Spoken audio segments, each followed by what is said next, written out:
Welcome everybody to this webinar. My name is Anya Byrne. I'm the Community Climate Action Officer in County Carlow, and I'm very happy to be here today with my colleagues from the other counties represented. So on my left is Micheál from Waterford. Micheál, if you want to give a wave to everybody. Below Micheál is Claire from County Kilkenny, and last but not least is Sandra from County Wexford. Today we're going to cover a quick overview of the funding stream of the community, which is the Community Climate Action Programme Fund. We're going to introduce you to a project from each county under one of the themes covered, and we're going to meet a volunteer behind each of the projects and hear how they compiled their applications and have drawn down funds. So why are we local authorities funding community groups to take climate action? Well, there's a number of pieces of legislation that have passed at national and European level that require the Irish government to reduce carbon emissions. And locally, county councils have to reduce their carbon emissions by 51% based on the 2018 figures. And how are we as a country going to get there to these reduced carbon targets? So there's a number of national and EU funding schemes for programmes. There's engagement of communities and individuals on their carbon journey, which is something that this fund is addressing. There's funding supports in education. So basically there's lots of funding streams available to support community groups to take climate action.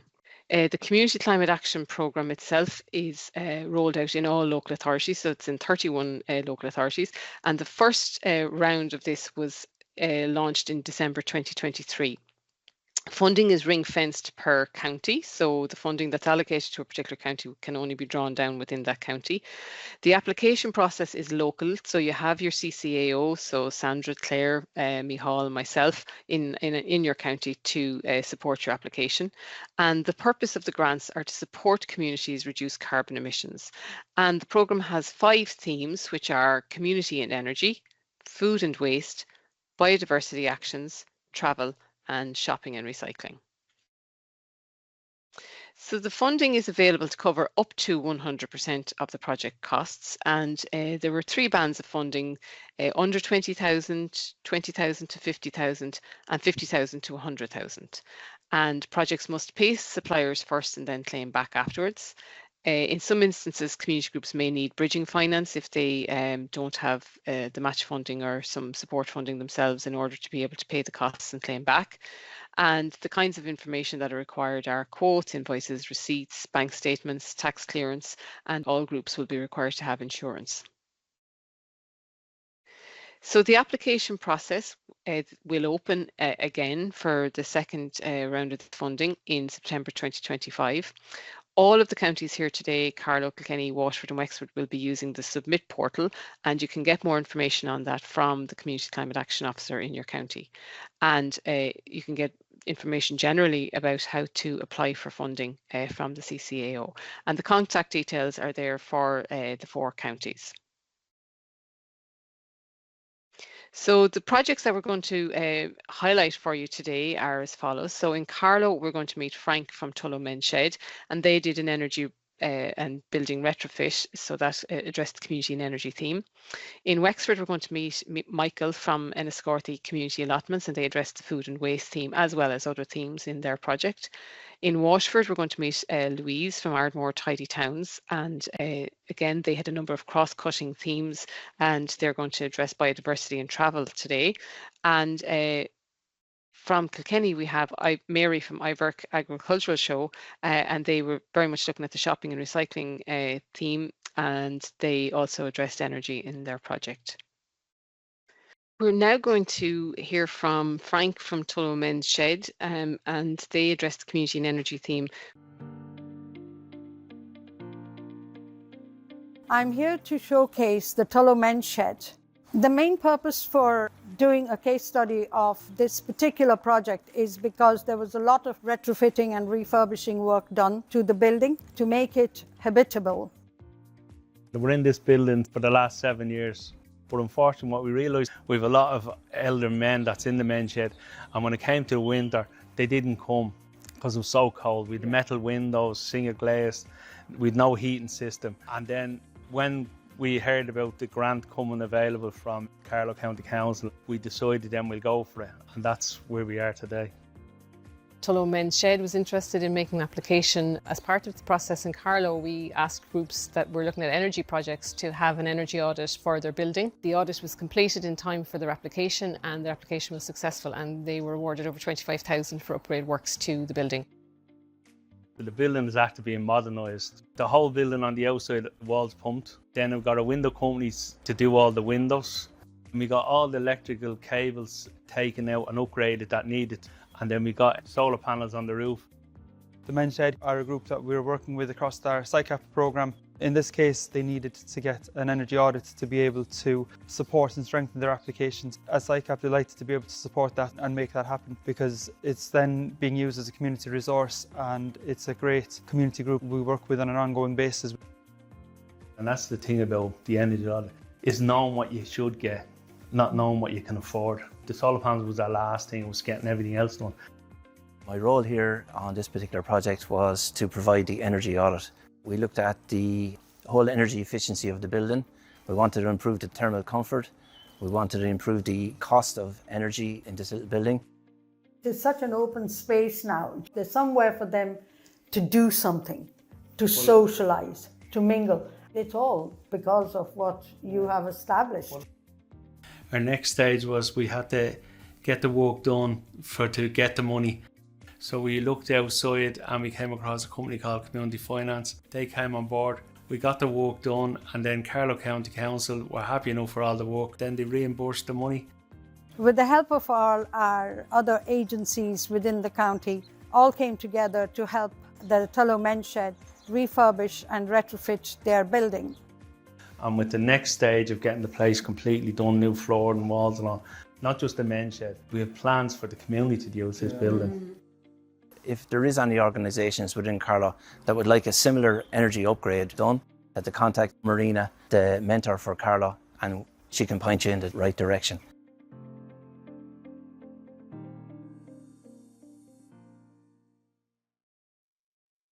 Hi Frank, thanks very much for joining us today, and it was great to see the video and all the great work there in Tullow Men's Shed. This was the first time that you had really made any applications for funding. Do you want to just tell us a little bit about that experience of looking for funding and how that worked out for you? Yeah, it was made so easy. So what happened was we seen an advertisement in the local newspaper, and then other councillors was telling us about it. So we seen there was a couple of road shows, so we actually went to two of them. And for us, it was a big thing to, apply for any grant. So when we went to the road shows, it was explained so easy what we had to do. Yeah, so the form filling and all was much easier than we thought. And it made the application very easy. As soon as we were in, we were awarded it in a couple of months' time. So it was fantastic. Brilliant. And had you ever applied for anything on that scale before, Frank? The biggest grant we ever got was a couple of €100. For us, we used to stay away from that because we used to think it was a nightmare to do, which it wasn't in the end. And it's pushed us to move forward and look for other big money that we think we would qualify to get. Brilliant. And in terms of your grant, I know that you had to look for bridging finance because you didn't have the funds in place yourselves. So where did you go for the bridging finance, and how was that process? Yeah, so like with most grants, you have to spend the money before you get it. So we looked around, and we've come across a company called Community Finance Ireland, which is a charity as well. They made it so easy as well. Once they knew we were definitely getting money and the work was going to be up to a certain standard, they guaranteed that everything would be right. We got the work done. We refunded the money for ourselves really, really quick, and we paid them back. So I think we only had the loan for less than 3 months. So it was fantastic. Okay. That was a great support. And then finally, Frank, since you've realised the project under the Community Climate Action Programme, I know that you've made subsequent applications for funding. Do you want to just tell a bit about that? Because I'm presuming, but maybe I'm wrong, that the initial introduction to the Community Climate Action Programme was almost like a springboard into other funds. Is that how it worked for you? Or? Yeah, as I said before, we would have been we're in existence for the last 14 years, and we never took on anything like that. So the building we're in 7 years, and it needed a lot of work.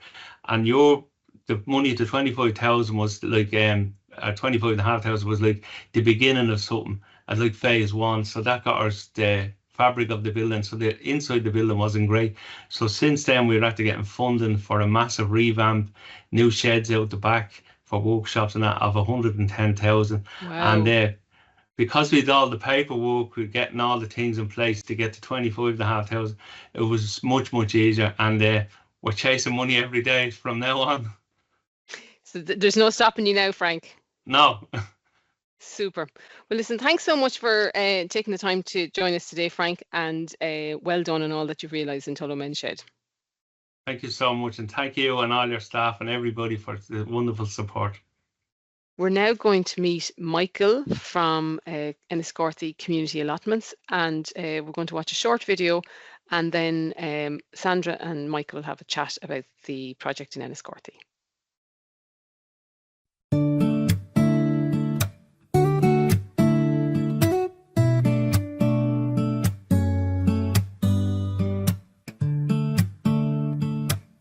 Okay, good morning. My name is Michael Devereux. I'm chairperson of Enniscorthy Community Allotments, and this year we were very appreciative of the Wexford County Council Climate Action Group.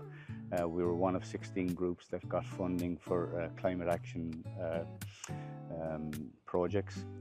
And so part of the projects that we were involved with here in the allotments were composting, additional composting features like the tumbler and a wormery, which added significantly to our composting pallet system in the allotments. We also put in a rain harvesting system both on the polytunnel and on the shed, which fed an extra 7 or 8 IBC tank containers for rainwater.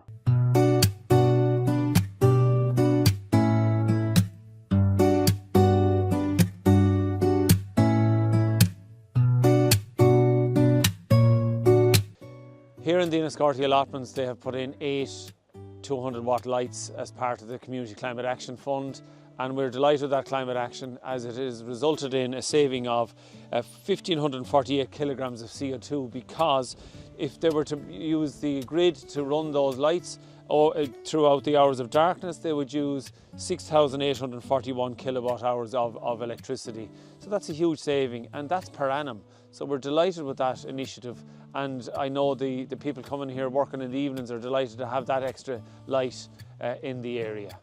We were also part of the climate action was a solar panel off-grid system. So it's a 5 kilowatt system, and the benefits of that to the allotments has been paramount. Like, we can now charge our laptops, our phones, use of power tools. We can charge the battery for our solar water feature. You know, and we're hoping to add to it with small domestic appliances that might be used, say, in a motorhome sort of situation, like a small 300-watt kettle or something like that. We're hoping to build on that as well going down the road. So that has been huge to the overall running of the allotments, that we're no longer reliant on electricity, that we can supply our own. So we put in a little wild pond area, so, you know, to add to the biodiversity of the allotments. Initially, before that, there would have been a lot of storm water gathering in that particular corner, so that by putting in the wild pond area, it eliminated that particular problem that we had. I'd like to congratulate Michael and all the team for all their hard work and commitment here at the Enniscorthy Community Allotments. It's a fantastic facility located right in the heart of the Belfield area. The variety of project elements that were introduced here through the Community Climate Action Programme, from the solar spotlights to the off-grid electricity system in the tool shed, and the rainwater harvesting system and the composting units that feed right back into the allotments and the wet pond area, are a great demonstration and an absolute credit to Michael and the team of what can be achieved. Wexford County Council were delighted to work with them on this programme, and we wish them every success in the future.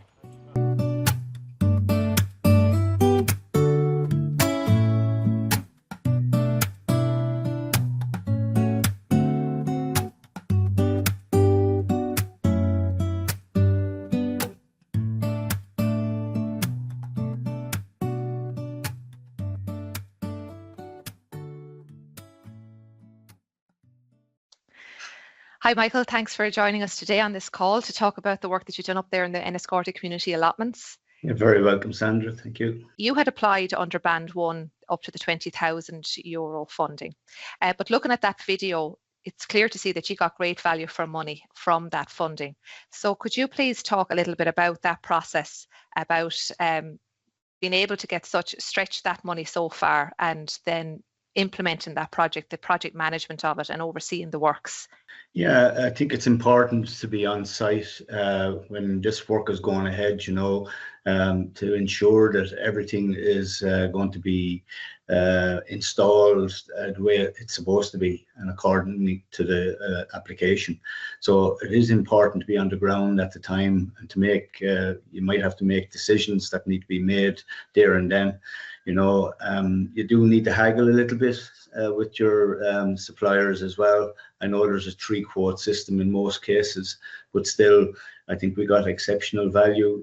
Like for €19,600 what we paid, that covered the off-grid 5-kilowatt system. It covered 8 solar spotlights. It covered the wild pond area. It covered more composting systems like the tumbler and the wormery. And it also covered the rain harvesting system, both on the polytunnel and on the shed itself. So we installed 8 IBC tanks, which, okay, it's not going to fully sustain the running of the allotments in dry weather like that we had last week, but it's certainly a long way towards it. And there is room there to add further IBC tanks down the road.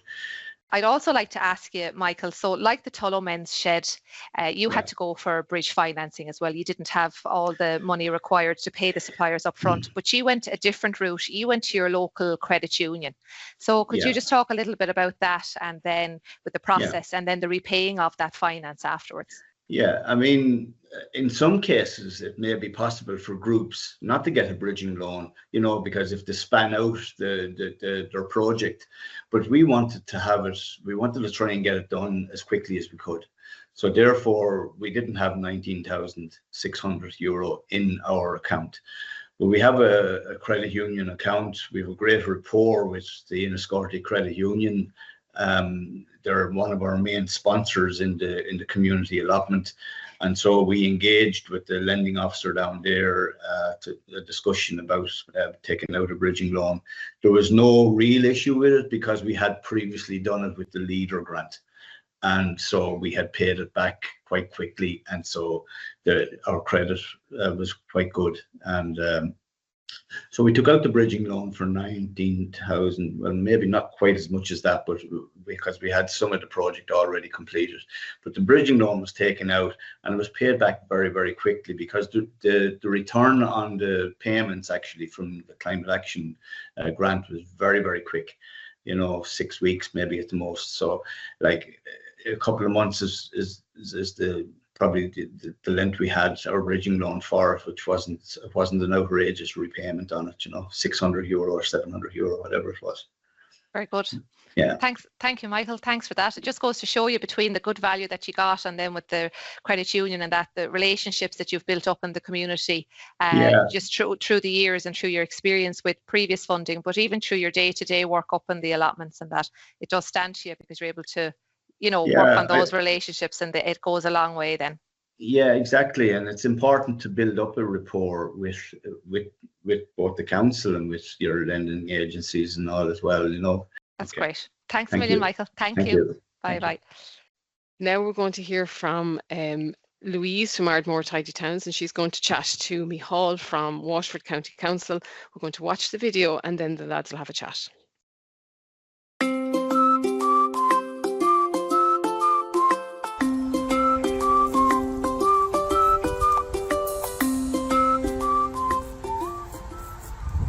Hi, I'm Louise Carton. I'm a member of Ardmore Tidy Towns, and we're here in the Remembrance Garden in St Declan's GA Club in Ardmore.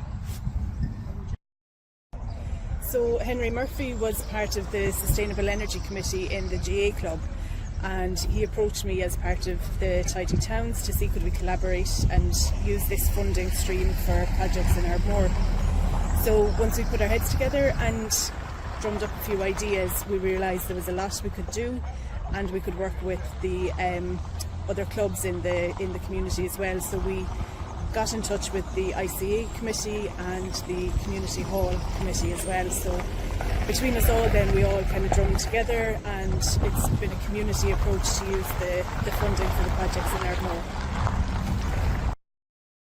Henry Murphy here, Ardmore GAA Club. I'm Facilities and Development Lead with the club. I'm also involved with the Community Climate Action Plan group here in Ardmore. So when the grant first came into place, we had a look around our village and within the club here between ourselves and the tidy towns, and we looked at what kind of items could match in with the grant. So for the transport side of it, we looked at the GAA club here and the amount of young members we have here coming on their bikes and no shelter or place to park the bikes, so with bikes abandoned everywhere. So this was an ideal fit for that. So when the kids come to training or to matches now, you'll see the bikes parked here and it's being used every day of the week, and along with the repair stand. My name is Billy Harty. I'm Operations Officer for Ardmore Tidy Towns. Yeah, so we've been at biodiversity here in Ardmore for 15 or 16 years now, since it became an issue in tidy towns, and that's what we got into it. And we were doing a lot of stuff on our own, bits and pieces here and there. We put in swift boxes and bird boxes and owl boxes and stuff like that, and we're doing a little bit every year. And then we got in a botanist, ecologist, Mika Mulyart, and she drew up a plan for us. So we needed to go a little step further then, and so we started getting into the pollinator thing, and it was all becoming new to us, and we started learning about pollinators and realised the importance of them, and we grew with that then. And then the CCAP came along and we said, this is just magic for us. So the CCAP then allowed us to put up these bee habitat posts around the village. So we have a couple in each of the schools in Ardmore and Grange, and we have a couple on the Shrahan, a little stream that runs down near the beach, and that's a biodiversity sanctuary, that area is. There were a few of them out in the cliff walk as well. So we have, I think, about 16 pollinator posts around the place, and they're all being used to some degree or other. Last year we only had a few of them up in time for the laying season, and they were great, they were very well occupied. But this year now they'll all be in use with the bees, and we see bees hovering around, and we see bees already laying eggs in them and filling up some of the posts, and you'll see that. The movement and the push we got from Yvonne and from Susan through the CCAP thing, and over the last 12 months or so, has allowed us to develop our knowledge and spread the word across the community, which has been huge. So community action, we have a number of members of the community now, including some of the kids in the school, registering data on the National Biodiversity Data Centre, and that's a first for us. There's a number of families involved in the biodiversity project with us now, and by and large the community are aware of it. The kids in the school are watching the posts, they're seeing them being filled. They have recorded bees going into the little posts to lay their eggs. That's fantastic. The teachers in the school at the moment, most of them grew up as Tidy Town members and Tidy Town activists, and the current children now, they're learning about biodiversity and about community action and about climate action and sustainability. And what you're doing with the CCAP has really made a huge difference to all of that, because it's built the awareness, it's built the education and the science around the facts that we need to more biodiversity, and we need to change some of our actions. So I'm joined now by Louise Carlton from Ardmore Tidy Towns. You saw Louise there in the video. So Louise, what we saw there, your work in Ardmore, your application represented a number of organisations from across the village. Now, the GAA or yourselves and the Tidy Towns, either one of you could have just got on and done your own application. So why did you take the approach of involving others across the village? I suppose it was to share the load first and foremost as well, initially between the GA and the Tidy Towns, just to with the management of the funds and the application form and all that. But once we put our heads together and kind of had a chat and to see what kind of projects we could do. I suppose we realised quite quickly then the benefit to the whole community. So we're a small village. There's only about 460 permanent full-time residents all year round. And many of us participate and volunteer in more than one organisation. So we kind of wear various hats throughout the year depending on what is going on. And I suppose we would all kind of work quite well together across the various organisations. So with the GA and the Tidy Towns being the two most, I suppose, prominent volunteer groups in the community, we kind of decided to lead on the project and then collaborated with the ICA Hall and the Community Hall to try and have some benefits for them as well. By installing the solar panels in the GA Club and on the hall itself, that was going to reduce the cost for everybody using all those facilities all year round. So I suppose that was kind of the reason for it. I suppose it was going to benefit the whole community, and it's really a continuation of how we do things in our community anyway. We all kind of row in together and help each other out regardless of what's going on. For other groups, other communities now who are considering applying for the next round of the fund, they'll face the same choice you faced, which is kind of, as an organisation, go it alone and just look for what you want, or they may consider taking an approach like you've taken. What advice would you have for an organisation, whether it's a Tidy Towns, a GAA club, a soccer club, a residents association, whatever it is, if they're considering finding partner organisations? Would you be suggesting it's a valuable and worthwhile approach, and also how should they go about it? I definitely would advise people, if they can at all, to collaborate and work on it jointly with other organisations. For me personally, it meant I didn't have to do everything, and I was able to share the load with both the application form, getting all the quotes and submitting all the information that we needed then for the reimbursement. I suppose it helped as well that both myself and Henry Murphy from the GA Club were both IT savvy, and that made it an awful lot easier for everybody else, I suppose. What we did, and I think this is probably one of the kind of, I don't know, it worked well for us anyway, so it might be helpful for others, is that we just set up a small committee between, with kind of representation from the various community organisations that were involved. And we just met, once a month, and then more often if we needed to, just to kind of make sure everything was going on track, that we had all the documentation that we needed.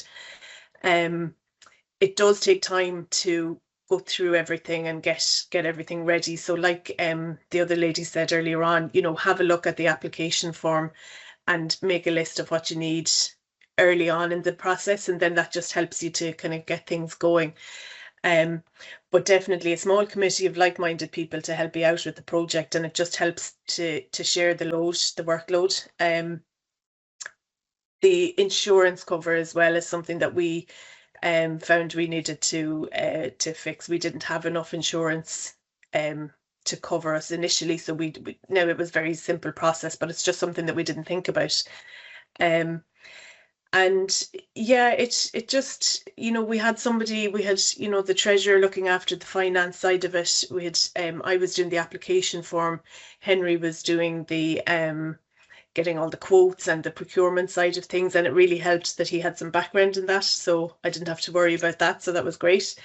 And then, we had other people then from the Tidy Towns and the J Club who were very involved in kind of on the ground stuff, so they were there when things were being implemented or being the solar panels were being put on and that. So it's we all kind of had our own little role to play, but it helped that there was a few of us from different organisations and different skill sets able to do all the bits and pieces. So Louise, the way you've used the money from the Community Climate Action Programme, it's part of a wider approach within your community. It's not just a standalone project or item. Do you think this has helped to increase awareness locally of climate and biodiversity? Yeah, it definitely has. So both the GA Club and the Tidy Towns actually registered for the Sustainable Energy Community as well. So it's certainly a much bigger project than just the initial projects we've done. By involving the different organisations in our project for community climate action, I think it has made it easier to have buy-in from the wider community as well. They can see the benefits straight away from the solar panels on the GA Club and the community hall. But the wild bee habitat posts, the information signage, even the remembrance garden in the GA Club, it has brought the whole community. You know, I suppose it's made them more involved in it. We had about 60 volunteers helping to plant the flowers and that in the remembrance garden, and that was in memory of loved ones. And it just I suppose it creates that awareness of biodiversity and climate action in the community. We have a lot of members of the community now, and even children from the national school who are registering items on the National Biodiversity Data Centre. So when they see different you know, habitats and different bugs and that, they're registering it themselves. So it's great to see that interest and that involvement across the age groups in the community. So yeah, it has definitely helped. So Louise, thank you very much for all of that, and good luck with the remainder of the project. Thanks, Micheál, and thanks for all your help, and for Susan as well, prior to you taking over. It's been really useful. Thank you.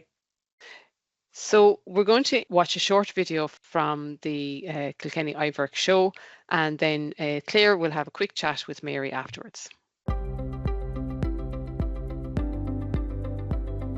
My name is Norman Story. I'm a committee member of the iVerk show. The iVerk show was established in 1826 by the then Lord Besborough. It's now grown from there into one of the biggest one-day agricultural shows in the country. And we have about 23,000 visitors. We have about 1,500 entries on the day in all the various different classes: cattle, sheep, poultry, crafts, horses, dogs, you name it, we'll have something for everybody. The iVerk show, Piltown, County Kilkenny, decided to apply for the Community Climate Action Grant in line with our sustainability charter. We felt it was a good fit for a couple of our themes, energy and recycling. The energy grant part of it was utilised in one of our offices here because we have a preschool. We upgraded our heaters with newer, more efficient, less carbon footprint, and we find the preschool have come back to us and said that they've noticed a huge difference between LED lighting and these heaters. The water harvesting tank and system was put in because we felt the amount of water that the iVerk show uses on show day and throughout the year for a variety of different communities who use this area. We have this natural resource. We have the roof space to collect all of this rainwater. A 20,000 litre tank is what's going to collect this water and distribute it on show day. The benefits of the water harvesting system will be our dependency on mains water will be greatly reduced. For the use in wastewater for toilets, for animals on the day that have to be looked after, for local groups, the GA Club uses our facilities for various games that they have during the year. Lots of people use our facilities here, and it's open to the community because we are centrally located in Piltown, and everything that we do we try to enhance the local community, and we also try to look at it from the future to see what way is this technology going. The iVerk show embarked on this project with the aid of the Community Climate Action Fund, the Department of the Environment, Climate and Communications, and the assistance of Kilkenny County Council. So we felt that by installing a water harvesting system, the iVerk show was able to promote rural innovation while growing the scope of the show, which in itself will attract more visitors to the show and to the local area here in Piltown. Yeah, my name is Kate Foley. I'm representing Piltown GAA, and it's great to be able to share our facilities. On show day, all these grounds are used by the iVerk show, and when we have big match days, then we use the show fields for parking. So it's a symbiotic relationship and it works really well. So the whole community are involved in all these grounds combined.